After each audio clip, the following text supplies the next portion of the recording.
In a previous video, I said that the primary purpose of the Holy Spirit is to help us to know that we are loved and accepted.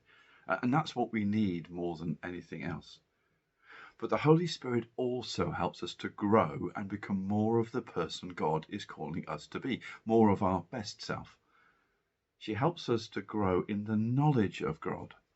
To grow in the knowledge about God means a sort of deeper understanding of God. We don't need to park our minds when we become a Christian and stop asking hard questions.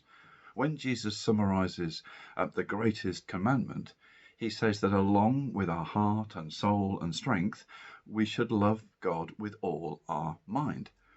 He encourages his followers to think and to ask questions, to dig deeper and to explore more about God. If my wife and I were living together, but we never sought to understand each other more, if we'd never had an in-depth conversation about our hopes and fears and values and anything like that, then it would be a pretty superficial relationship. It would just be a relationship of convenience, perhaps for sexual gratification or for financial reasons, but it wouldn't be a real relationship. In a genuine relationship, there is a desire to know more of the other and to share more of ourselves with the other. God knows us intimately, and he invites us to know him and to know more about him. So as well as helping us to know that we're loved, to know, if you like, the touch of God's love, the Holy Spirit also helps us to grow in the knowledge of God. And as we explore what God is like through the Bible and the stories and experiences of other Christians, the Holy Spirit leads us into a deeper understanding of God. As well as helping us to grow in the knowledge and love of God, the Holy Spirit also helps us to develop a more Christ-like character. This isn't like changing who we are, but helps us to become more of the best version of ourselves, helping us to become more of the people that God is calling us to be. St. Paul describes this as growing the fruit of the Spirit, fruit that matures and ripens as we spend time with the Spirit. And he lists these fruit as things like love, joy, peace, patience, kindness, generosity, faithfulness, gentleness, and self-control. Were all character traits of a Jesus follower. Years ago, I remember hearing someone say that you will be the same person in 5 years as you are today, except for the people that you meet and the books you read.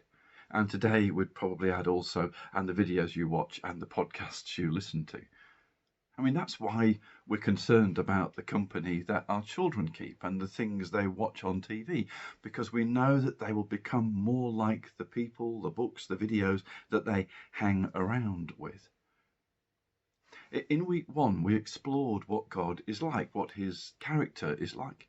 And when we keep company with God, his character rubs off on us. In John's Gospel, Jesus says, "Remain in me, and I will remain in you." In other words, associate with him, hang out with him, be with him, and then we'll become more like him, and more of his love, joy, peace, kindness, gentleness, faithfulness, etc. will rub off on us. We become more of who God is calling us to be.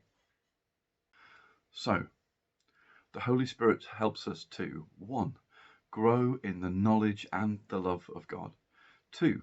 Become more of our best selves, more of who God is calling us to be. And 3. The Holy Spirit helps equip us by giving the gifts we need for the tasks God calls us to. For example, in one of the earlier videos this week, I covered how the Spirit gave Gideon the gift of leadership to be able to go and fight against the Midianites, and Samson the gift of strength to defeat the Philistines. And there are many other examples through the Old and New Testament. St. Paul talks about a wide range of gifts of the Spirit, including leadership, apostleship, teaching, hospitality, prophecy, pastoral care, wisdom, administration, faith, giving, healing, knowledge, speaking in tongues, and many more. Some seemingly ordinary gifts, some supernatural, but all given for the common good of the followers of Jesus. And when we are engaged in work that God's calling us to, then we can ask for the gifts that we need to do that work. The Holy Spirit can augment some of the talents we have already got and will sometimes give us something extra special if needed. We see the gifts of the Holy Spirit at work in the miraculous healings by the apostles in the Bible and in the records of similar healings throughout the history of the church and still today. The Holy Spirit gives gifts to help us with the work we're called to. However, she won't give us more than we can handle. I mean, you can't put a 10-ton truck on a 5-ton bridge. He's not going to give us gifts that our character can't cope with. So as the fruits of the Spirit grow in our lives, so we may find that she also gives us other gifts or stronger gifts associated with that. Finally, the Holy Spirit also helps to break down barriers and grow the family of the church. I mean, on the day of Pentecost and in the years that immediately followed that, Christianity was primarily a Jewish religion, and it was a complete shock for the believers when the Holy Spirit began to work in and through non-Jewish people that the Jews themselves called Gentiles. We first read about this in Acts 8, where an Ethiopian eunuch becomes a follower of Jesus. Now, someone like a eunuch would not be allowed in the temple because of the mutilation that they'd experienced, and obviously this Ethiopian was not Jewish. But the Holy Spirit leads Philip to baptize him and welcome him into the family of the church.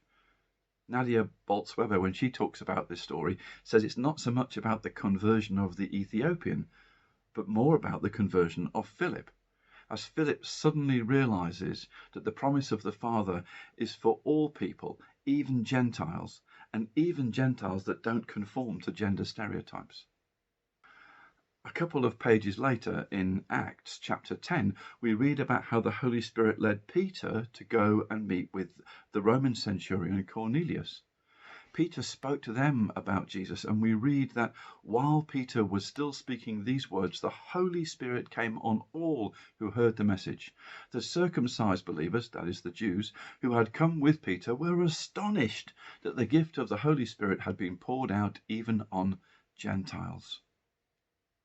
Through history, the Holy Spirit has continued to work to break down barriers and expand the family of the church. Through the work of the Holy Spirit, the movement Jesus started has grown to include more and more people from all races, colours, ages, gender identities, neurotypes, backgrounds, etc. Through her work, the Holy Spirit has made it clear that everyone is loved by God and included in the invitation into his kingdom. So the Holy Spirit helps us to grow in the knowledge and love of God. She helps us to become more of the person God is calling us to be. She gives us the gifts that we need to do the tasks God is calling us to. And she constantly breaks down barriers, making it clear that God's love is for everyone and expands the family of the church. Having said all of those things, I still believe that the primary work of the Holy Spirit is to help us to know that we are fully known and completely loved and accepted by God. It's what we need more than anything else. Everything else that the Holy Spirit does for us and in us and through us flows from that knowledge of God's love.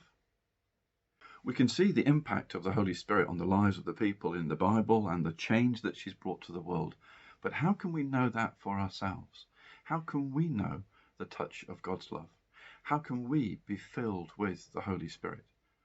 Well, we'll explore that question some more tomorrow. I hope you can join us.